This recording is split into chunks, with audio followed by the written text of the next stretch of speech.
મિત્રો હવે આપણે છે ને ડબલ ઋતુનો અનુભવ કરી રહ્યા છે. બપોરે ગરમી લાગી રહી છે, રાત્રે ઠંડી વહી રહી છે.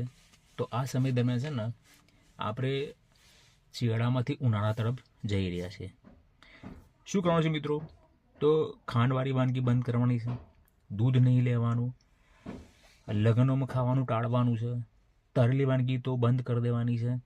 બીજું શું કરવાનું છે કે 14મી જાન્યુઆરીથી 13મી માર્ચ સુધી છે ને શિશિર ઋતુ હશે, આમાં કફ બનતો હશે વધારે.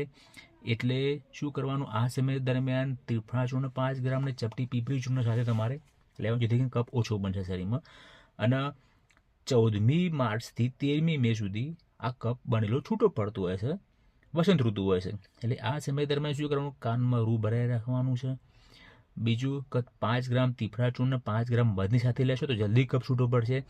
અને ખાવા પીવામાં ધ્યાન રાખશો ને તો મિત્રો જે કફજન્ય રોગો થવાની શક્યતા ઓછી થશે. બીજું કે શિવરાત્રી પછી જે શિયાળા વચ્ચે હોળી વચ્ચેનો જે ગાળો ખરો ને એ વખતે જંતુજન્ય રોગો થવાની શક્યતા વધારે થતી હોય છે. તો આ સમય દરમિયાન શું કરવાનું, આપણે હોળીમાં ખાતા હોઈએ છીએ, ખજૂર ખાઈએ છીએ, ધોણી ખાઈએ છીએ, પછી હાયડા ખાઈએ છીએ, પછી દોરાવાળી સાકર ખાઈએ છીએ. તો આનો ઉપયોગ કરજો મિત્રો, કે જેથી કરીને શરીરમાં શક્તિ જળવાઈ રહે અને કફ છૂટો પડવામાં મદદ કરે, અને જેથી કરીને તમારા શ્વસન તંત્રના રોગો કે ભાઈ કફના રોગો કે વાયરલ તાવ આવવાની શક્યતા ઘટી જાય. બીજું કે આ સમય દરમિયાન તમે જો ઘરની અંદર દેવ કરતા હો તો કપૂર નાખવાનું, જેથી કરીને જે જંતુઓ જે બેક્ટેરિયા હોય એ બેક્ટેરિયાનો નાશ થાય.